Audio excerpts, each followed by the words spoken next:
देश की जनता और पाठकों में पत्रिका के प्रति अथाह आस्था और सम्मान है।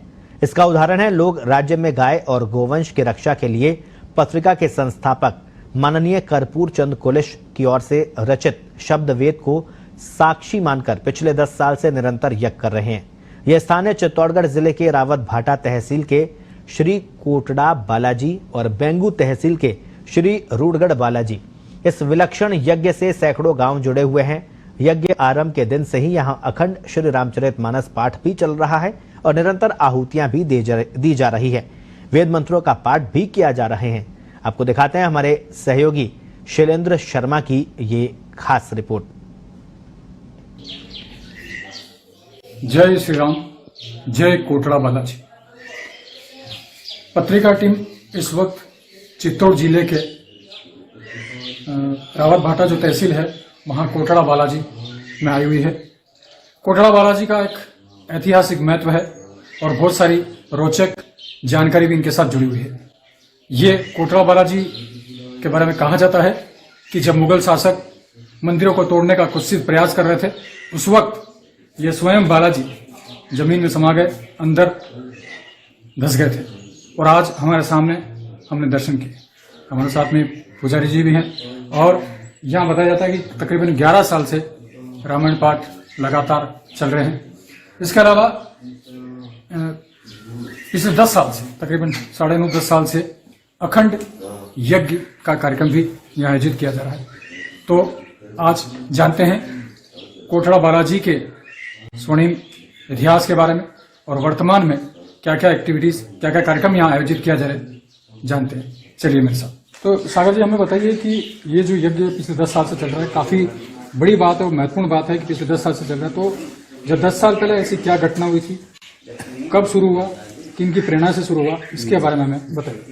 ये यज्ञ शुरू हुआ परम पूज्य गुरु जी श्री विष्णुदत्त जी शर्मा, तब हमारे बेगू में मंडी सचिव थे, वो यहाँ पर रहे थे और उन्होंने यहाँ देख के जो मंदिर का और जो यहाँ देखा तो उनको लगा कि यहाँ कुछ होना चाहिए। तो उनकी प्रेरणा से, उनके आशीर्वाद से आज दिन तक उस टाइम पे यज्ञ शुरू हुआ और 9 साल से ऊपर हो गए, अभी भी यज्ञ चल रहा है।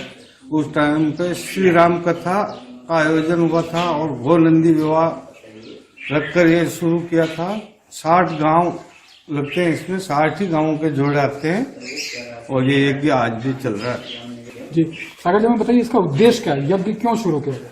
गौ रक्षा के लिए, गौ रक्षा गुरु जी ने कहा था गौ रक्षा के लिए यज्ञ शुरू करना चाहिए और गौ रक्षा के लिए ये यज्ञ शुरू किया गया। जी, अभी अगर हम माने तो तकरीबन पिछले 10 साल से चल रहा है, तो कितने जोड़े रोज आते हैं और अब तक कितने जोड़ों यहाँ पे यज्ञ में अपनी आहुति दे चुके हैं? रोज कभी 2 जोड़े आते हैं, कभी 5 जोड़े आते हैं। डेली 2 जोड़े तो कम से कम आते ही आते हैं और 10 साल से लगातार आ ही रहे। राजकुमार जी, हमें मंदिर के बारे में, इस यज्ञ के बारे में कुछ बताइए। मैं यहाँ से 10 साल से ऊपर से यहाँ आ रहा हूँ। यहाँ हनुमान जी की एक ही महिमा जोरदार है। जब यहाँ बारिश नहीं पड़ती है तो ये आसपास के गांव वाले सब मिलकर हनुमान जी को गोबर का लेप करते हैं। जैसे लेप हुआ और बारिश चालू हो जाती है और हनुमान जी के जो लेप लगाते हैं वो ऑटोमेटिक हनुमान जी का लेप हट जाता है। और यहाँ हनुमान जी के गौ माता का जो यज्ञ हो रहा है वो इसी पे हो रहा है, अभी गौ की रक्षा करनी है। जी बात है। हमें बताया गया कि आपने हनुमान जी को, बालाजी को लेकर कोई विशेष मंत्र तैयार किया, वो कृपया हमें दर्शकों को सुनाइए। मैंने एक साबर मंत्र जो हमारे गुरुदेव विष्णुदत्त जी शर्मा ने मुझे बताया कि आदिवासी लोग में जब कोई कष्टी आती थी बालाजी के, तो ये मंत्र बोल के कि 62 भील लोग जो पुराने जमाने में मंत्र बोलते थे, वो साबर मंत्र ये ओम हनुमंता पहलवंता ते सिंधु चढ़नता आगे पांव दरनता जिसे आवे उसे मार मार करनता हनुमान वीर तुम्हारा शब्द आगे चलनता घट की रक्षा करनता घट के भीतर की रक्षा करनता डाकनी शाकनी भूत प्लेत साव सेवड़ों को सवमन का ताड़ा जड़नता दशेक माने भाषे भीरमा आदम गुरु नमनता। इस साबर मंत्र से ये सब हो जाता है कि अपन ने हनुमान जी को चोला चढ़ा दिया और हनुमान जी का हमेशा हमें पर कृपा हमेशा बनी रहती। तो आपने देखा कि किस तरह से राजकुमार जी ने इनके गुरु विष्णु जी के प्रेरणा से मंत्र का तैयार किया है। तो भगवान जो होते हैं, बालाजी जो होते हैं, वो अपने उसकी भावना के भूखे होते हैं, तो ये मंत्र उन्होंने तुरंत स्वीकार भी किया है।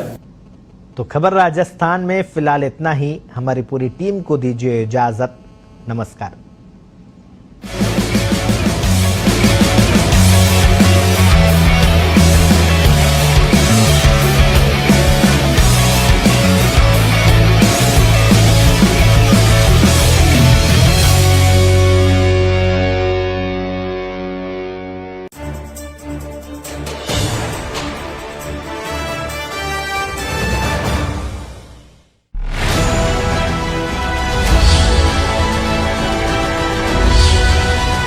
अखंड श्री रामचरितमानस पाठ अग्निदेव की साक्षी और शब्दवेद की साक्षी में यह प्रकल्प 10.5 वर्ष पूर्व प्रारंभ हुआ।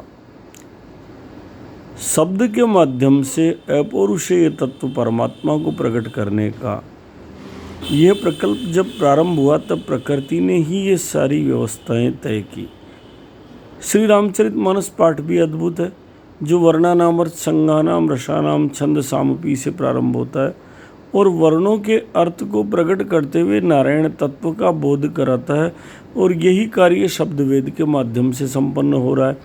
और इसीलिए इस विशालतम यज्ञ में जो गौ रक्षा के लिए जब लगा कि सब चीज़ें विफल हो रही है, केवल नारायण से प्रार्थना करनी चाहिए, तब इस श्री राम यज्ञ को प्रारंभ किया। आप भी इस यज्ञ को, इसके साथ ही रूड़गढ़ बालाजी को देखिए और आनंद लीजिए। जय श्री राम, जय श्री राम।